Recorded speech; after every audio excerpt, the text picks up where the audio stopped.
വൈശാഖ് പൃഥ്വിരാജ് കൂട്ടുകെട്ടിലിറങ്ങിയ ഖലീഫ ഇന്ന് first show തന്നെ പോയി കയറി കണ്ടു കേട്ടോ. സിനിമ എങ്ങനെയുണ്ട് എന്നാണ് നിങ്ങളുമായിട്ട് പങ്കുവെക്കുന്നത്. അതിന്റെ റിവ്യൂ ആണ് ഞാൻ പറയാൻ പോകുന്നത്. എൻ്റെ പേഴ്സണൽ അഭിപ്രായമാണെന്ന് തുടക്കം തന്നെ പറയട്ടെ.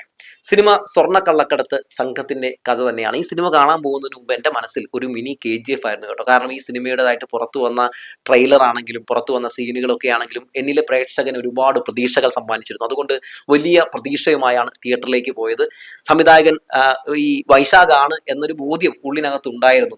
മൂപ്പര് ഒരു ഗുണ്ട് ഡയറക്ടറാണ് എന്നുള്ള കാര്യവും അറിയാമായിരുന്നെങ്കിലും പൃഥ്വിരാജുമായി കൈകോർക്കുമ്പോൾ വൈശാഖ് വലിയ കുഴപ്പമില്ലാത്തൊരു നല്ല സിനിമ നമുക്ക് സമ്മാനിക്കും എന്നൊക്കെയാണ് ഞാൻ കരുതിയത്. കുറച്ചുകൂടെയൊക്കെ അപ്ഡേറ്റ് ആവും എന്നൊക്കെയാണ് ഞാൻ കരുതിയത്. സിനിമ എങ്ങനെയാണ് എനിക്ക് ഫീൽ ചെയ്തതെന്നുള്ള കാര്യം പറയാം. അതായത് ഇന്ത്യയിൽ കൊഫെ പോസെ എന്ന് പറയുന്ന നിയമം ഉണ്ടാക്കാൻ കാരണമായിട്ടുള്ള മാമ്പ്രത്ത് അഹമ്മദ് അലിയുടെ പിന്മുറക്കാരുടെ കഥയാണ് ഈ സിനിമ പറഞ്ഞു വെക്കുന്നത്.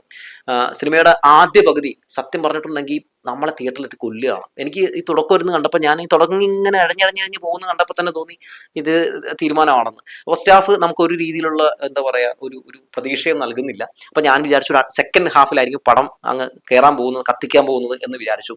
ഫസ്റ്റ് ഹാഫിൽ ആകെ എടുത്തു പറയാനായിട്ട് പുള്ളിയുടെ ഒരു പ്രേമം കാണിക്കുന്നു. അതിലൊരു പാട്ടുണ്ട്. ആ പാട്ട് നല്ല രസമുണ്ട്. അതിന് പ്രേമമൊക്കെ ക്ലീഷയാണ്.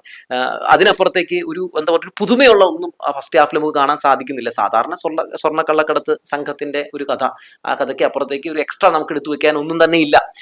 പിന്നെ സെക്കൻഡ് ഹാഫിലേക്ക് പടം കടക്കുമ്പോഴും പടം പ്രത്യേകിച്ച് എന്താ പറയുക, ആദ്യ പകുതിയിൽ നിന്ന് രണ്ടാം പകുതിയിലേക്ക് എത്തുമ്പോഴുള്ള ഒരു ഗ്രാഫ് ഉയർച്ചയൊന്നും നമുക്ക് കാണാൻ സാധിക്കുന്നില്ല.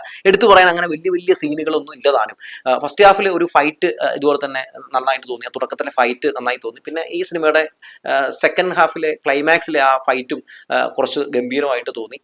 പിന്നെ അതുപോലെ തന്നെ വൈകാരികമായിട്ടുള്ള ഒരുപാട് ഇതിലെ സീക്വൻസ് ഉണ്ടെങ്കിലും നമുക്കതൊന്നും കണക്ട് ആവുന്നില്ല എന്നുള്ളതാണ്. നമുക്കങ്ങനെ ഒരു ഫീല് തോന്നുന്നില്ല എന്നുള്ളതാണ്.